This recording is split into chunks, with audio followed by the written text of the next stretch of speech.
Okay, guys, back to English 201, looking at the Tempest. In Othello, there was one thing I wanted to talk about, which is Iago. And sort of, I think Iago is one of Shakespeare's most fascinating characters, and I wanted to spend a lot of time kind of thinking about Iago. Um, for the Tempest, there's two things I'm interested in. One of them is the idea that Prospero is a metaphor for Shakespeare.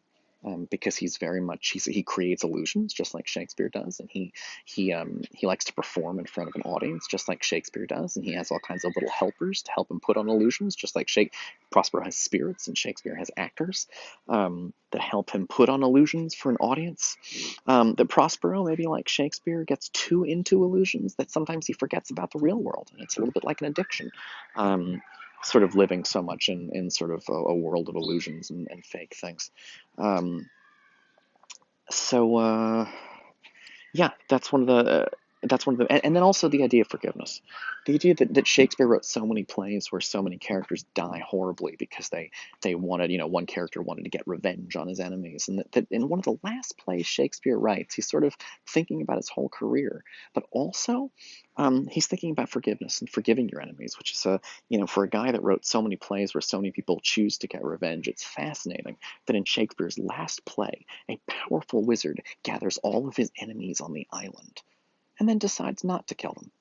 He thinks about it, and Ariel feels bad for those people. And Prospero says, "Boy, you're not even human and you feel bad. I should feel bad too." And then he changes and he decides not to kill them all or torture them. We don't even know what he was going to do, but something bad.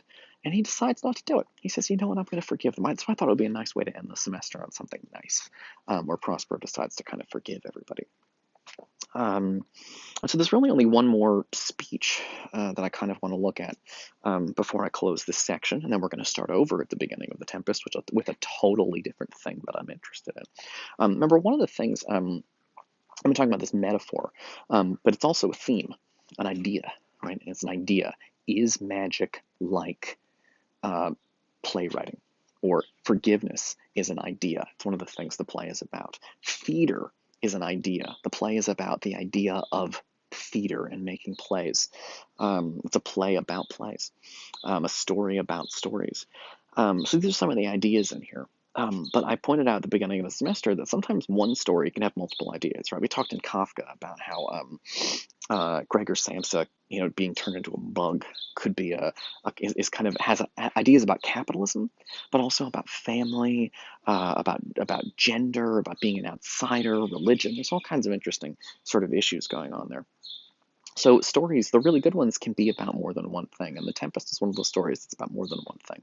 So what I want to do today is kind of finish up one aspect of The Tempest, and then move on to the next one. So yeah, let's take a look at it. Okay, so the he has all of his enemies in his power, um, and he decides to forgive them.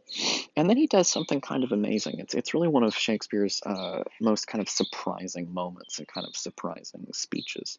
Um, and he says he basically gets all of his people together. He get all of his enemies are there in his power, paralyzed.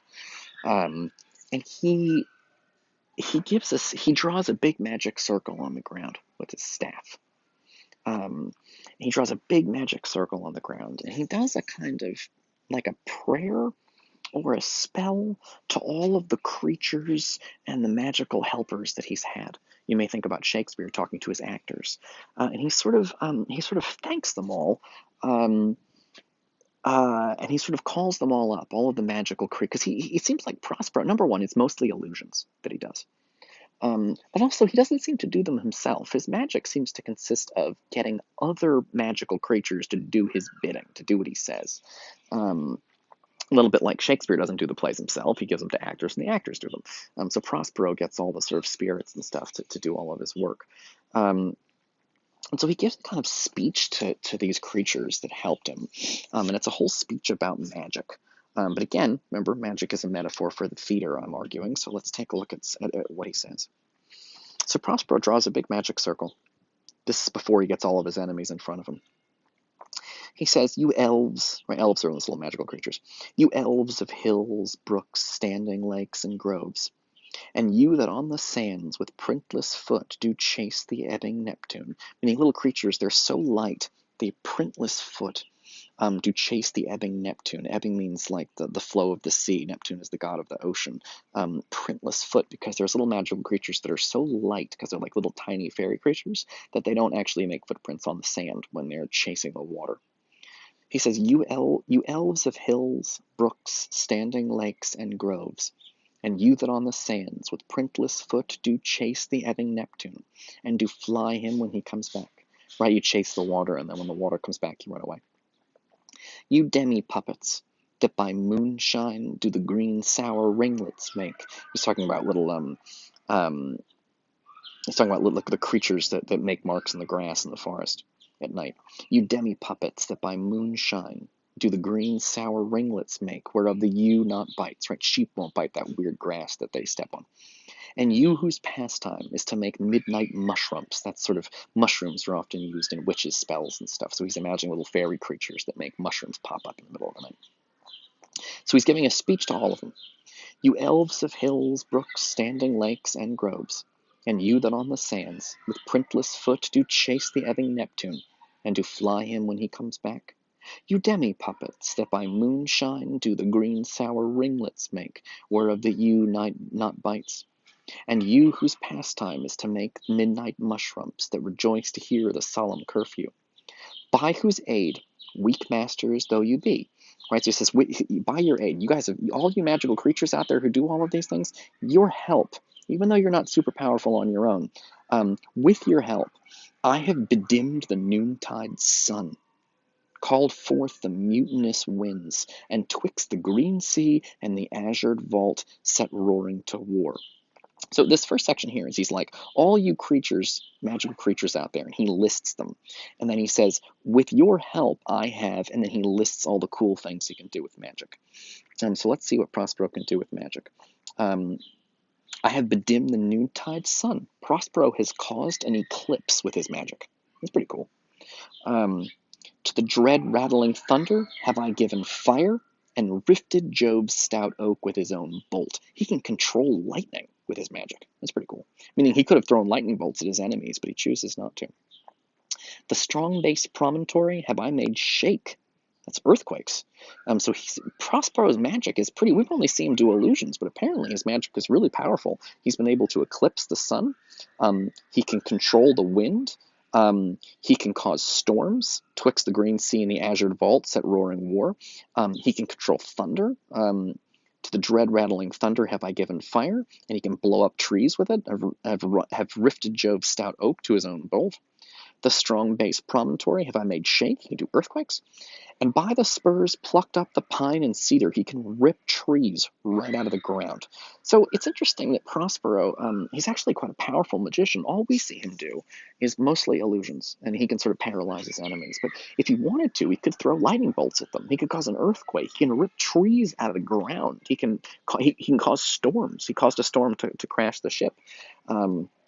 Although he said later on that storm was an illusion, so I'm not really sure what's going on there. And then we get the scariest one of all. Graves at my command have waked their sleepers, oped, and let 'em forth by my so potent art. Again, art means skill. So art for him means magic, but Shakespeare's art is writing plays. It's kind of he says he can bring back the dead. Like, that's crazy. So the dude can. So Prospero lists off all of his magical powers, which include eclipses, controlling the wind, causing storms, controlling lightning bolts to shoot at stuff. He can rip the tree stumps right out of the ground, and he can actually control. He can bring the dead back to life. So he's actually, it's a very powerful kind of magic he has. Although, interestingly, please note that list of things are all things that Shakespeare does on stage, right? Shakespeare had a shipwreck at the beginning of this play. Like a storm? Can he make a storm appear? Well, Shakespeare made a storm appear right at the beginning of this play. Bringing the dead back to life? Well, Yeah, some of Shakespeare's plays involve characters who get resurrected from the dead, but also Shakespeare wrote about historical figures who have died, and he brought them back to life on stage. So he would do a play about a dead king. That's sort of like bringing the dead back, because the king died, and now an actor is going to play the king. So it's sort of like the king is back. So just notice that Prospero's powers are a little bit like Shakespeare's powers here. It's a metaphor.